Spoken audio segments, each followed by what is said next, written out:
ওমা ওমা কোথায় গেলে, তাড়াতাড়ি আসো। এই ছুটকি, এত ডাকাডাকি করছিস কেন? কালকে তো তুমি আমাকে একটা গিফট দিয়েছো। হ্যাঁ, কালকে তো তোকে আমি একটা গিফট দিলাম, কেন কি হয়েছে? আজকে আমি তোমার জন্য গিফট নিয়ে এসেছি। আমার জন্য গিফট এনেছিস? হ্যাঁ, কি গিফট দেখি দেখি। এই দেখো। কি গিফট আছে দেখা না। তুমি বলো তো এটা কি গিফট আছে। কানের। না হলো না, তুমি খুলে দেখো কি। না না, তুই খুলে দেখা।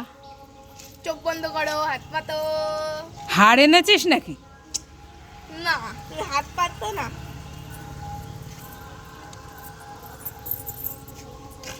এই দেখো। কি এটা?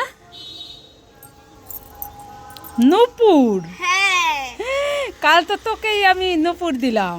আজকে তোমার জন্য একটা নিয়ে এসেছি। তাই নাকি? ডিজাইনটা তো খুব সুন্দর, আমার খুব পছন্দ হয়েছে। এটা তুমি পরবে আর হ্যাঁ। ওটা আমি পরবো। ছুটকি আমার সোনা মেয়ে, লক্ষ্মী মেয়ে।